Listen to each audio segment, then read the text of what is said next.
പക്ഷേ പ്രതികരിക്കാതിരിക്കുന്നത് എന്തുകൊണ്ട് എന്നതും വളരെ പ്രധാനപ്പെട്ടതാണ്. KR സാജു ചേരുന്നുണ്ട്. സാജു, നമ്മൾ നേരത്തെ പറഞ്ഞുകൊണ്ടിരുന്നത് ഇനി ആരായിരിക്കും അധ്യക്ഷൻ എന്നുള്ള കാര്യമാണ്. എത്രയും പെട്ടെന്ന് തന്നെ തീരുമാനിക്കേണ്ടതുണ്ട്. അതിന്റെ ആലോചനകൾ ആരംഭിച്ചു കഴിഞ്ഞോ? അതിന്റെ ആലോചനകളും നേതൃത്വത്തിന്റെ പക്കലുണ്ട്. പക്ഷേ ഏറ്റവും ആദ്യം വേണ്ടത് രാഹുൽ മാങ്കൂട്ടത്തിന്റെ രാജിയാണ്. ആ രാജി വേണമെന്ന നിർദ്ദേശം AICC നേതൃത്വം നൽകി കഴിഞ്ഞിട്ടുണ്ട്. കേരളത്തിന്റെ ചുമതലയുള്ള AICCയുടെ ജനറൽ സെക്രട്ടറി ദീപാദാസ് മുൻഷി ഇപ്പോൾ തിരുവനന്തപുരത്തുണ്ട്.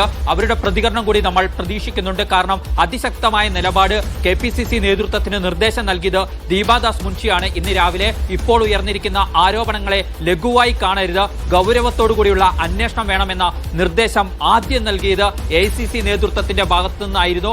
അതുവരെയും മൗനം പാലിച്ചു പോകുക എന്ന സമീപനമായിരുന്നു കേരളത്തിലെ കോൺഗ്രസ് നേതൃത്വം സ്വീകരിച്ചു വന്നിരുന്നത്. പേര് പറഞ്ഞിട്ടില്ലല്ലോ എന്നതായിരുന്നു ആകെ ഉണ്ടായിരുന്ന പിടിവള്ളിയായി കൊണ്ടു നടന്നിരുന്നത്. പക്ഷേ അതിനു മുമ്പ് തന്നെ AICC നേതൃത്വത്തിന് പലവിധ പരാതികൾ ലഭിച്ചിരുന്നു. ആ പരാതികളിൽ ചിലതുകൂടി KPCC നേതൃത്വത്തിന് കൈമാറിക്കൊണ്ടാണ് അന്വേഷണവും പരിശോധനയും വേണമെന്ന നിർദ്ദേശം എത്തിയത്. പിന്നാലെ വിവിധ തരത്തിലുള്ള ഉന്നത നേതാക്കൾ കൈവിടുന്നതാണ്, ആ യുവനേതാവിനെ കൈവിടുന്നതാണ് കണ്ടത്. അതോടുകൂടി പാർട്ടി പദവി തെറിക്കുന്നിടത്തേക്ക് കാര്യങ്ങൾ എത്തിച്ചേർന്നിരിക്കുന്നു. ഇപ്പോൾ 2 പേരുകൾ അധ്യക്ഷ സ്ഥാനത്തേക്ക്, യൂത്ത് കോൺഗ്രസിന്റെ അധ്യക്ഷ സ്ഥാനത്തേക്ക് പരിഗണിക്കപ്പെടുന്നുണ്ട്.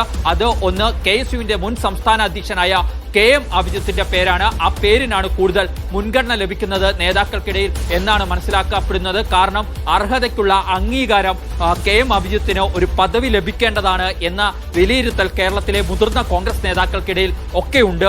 സ്വാഭാവികമായും KM അഭിജിത്തിന്റെ പേര് അങ്ങനെ ആ പട്ടികയിലേക്ക് ഒന്നാമതായി കടന്നു വരുന്നു. ഒപ്പം തന്നെ രാഹുൽ മാങ്കൂട്ടത്തോട് മത്സരിച്ച് യൂത്ത് കോൺഗ്രസ് അധ്യക്ഷ സ്ഥാനത്തേക്ക് മത്സരിച്ച ശേഷം രണ്ടാമതെത്തി ഉപാധ്യക്ഷ പദവി ഏറ്റെടുക്കേണ്ടി വന്ന അബിൻ വർക്കിയുണ്ട്.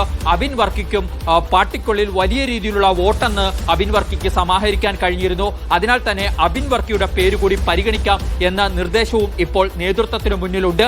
ഏതായാലും ഇതുവരെയും രാഹുൽ മാങ്കൂട്ടത്തെ സംരക്ഷിച്ചിരുന്ന നേതാക്കൾ അദ്ദേഹത്തെ കൈവിട്ടിരിക്കുന്നു എന്നുള്ളതാണ് വസ്തുത. VD സതീശൻ അടക്കമുള്ളവർ തുടർച്ചയായി ഉയർന്നു വരുന്ന ആരോപണങ്ങളിലും ആക്ഷേപങ്ങളിലും കടുത്ത അതൃപ്തിയുണ്ട്. അതിനാൽ ആ പദവിയിൽ നിന്ന് നീക്കാം എന്ന നിലയിലേക്ക് എത്തിച്ചേർന്നിട്ടുണ്ട്. പക്ഷേ രാഹുൽ മാങ്കൂട്ടം ഇപ്പോഴും അദ്ദേഹത്തിന്റെ നിലപാട് വിശദീകരിച്ചിട്ടില്ല. ആരോപണങ്ങളിൽ ഉന്നയിച്ച നടി അദ്ദേഹത്തിന്റെ പേര് പറഞ്ഞിട്ടില്ല എന്നത് വസ്തുതയാണ്. പക്ഷേ അതിനുശേഷം മറ്റൊരു പ്രവാസി എഴുത്തുകാരിയായ ഹണീബ് അവരുടെ രാഹുൽ മാങ്കൂട്ടത്തിനെതിരെ ആരോപണം ഉന്നയിക്കുകയും ചെയ്തു. രാഹുൽ മാങ്കൂട്ടത്തിൽ ഈ പറഞ്ഞ മെസ്സേജ് അയച്ചു എന്നൊക്കെയുള്ള പ്രശ്നങ്ങളുണ്ട് എന്നതിനപ്പുറത്തേക്ക് ഗുരുതരമായ ആരോപണം ഷാഫി പറമ്പിലിന് നേരെയാണ് ഹണി ഉന്നയിക്കുന്നത് എന്നുള്ളതാണ്. ഈ പരാതിയൊക്കെ ഈ കണ്ട യൂത്ത് കോൺഗ്രസിന്റെ നേതാക്കൾ ഉൾപ്പെടെ, ഇല്ലെങ്കിൽ കോൺഗ്രസിനകത്ത് തന്നെ കോൺഗ്രസ് കുടുംബത്തിലുള്ള കോൺഗ്രസുമായി ബന്ധമുള്ള ആളുകൾ ഉൾപ്പെടെ പരാതിപ്പെട്ടിട്ടും അത് ഷാഫി പറമ്പിൽ മൈൻഡ് ചെയ്തില്ല എന്നുള്ളതല്ലേ അതിനേക്കാൾ വലിയ പ്രശ്നം?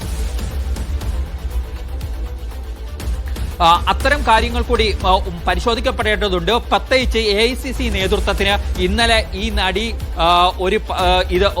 ആരോപണം ഉന്നയിക്കുമ്പോഴല്ല, പേര് പറയാതെയുള്ള ആരോപണം ഉന്നയിക്കുമ്പോഴല്ല ഈ വിവരം അറിയാവുന്നത് എന്നുള്ളത് വസ്തുതയാണ്. ചില പരാതികൾ AICC നേതൃത്വത്തിന് മുന്നിൽ, ഉന്നതരായ നേതാക്കൾക്ക് മുന്നിൽ തന്നെ പാർട്ടിക്കുള്ളിൽ നിന്ന് തന്നെ ലഭിച്ചിട്ടുണ്ടായിരുന്നു എന്നത് വസ്തുതയാണ്. ആ പരാതികളിൽ ചിലതാണ് ഇപ്പോൾ KPCC നേതൃത്വത്തിന് കൈമാറിയിരിക്കുക. ആ ഘട്ടത്തിൽ എന്തുകൊണ്ട് നടപടിയെടുത്തില്ല എന്നതടക്കമുള്ള ചോദ്യങ്ങൾ ബാക്കിയാണ്. കാര്യങ്ങൾ പുറത്തേക്ക് വരുന്ന ഒരു ഘട്ടത്തിൽ മാത്രമാണ് അദ്ദേഹത്തിന്റെ രാജി ആവശ്യപ്പെടുന്നതിലേക്ക് പോയിരിക്കുന്നത് എന്നുണ്ട്. കോൺഗ്രസ് നേതൃത്വം കാര്യങ്ങൾ കൂടുതൽ വിശദീകരിക്കേണ്ടതുണ്ട്.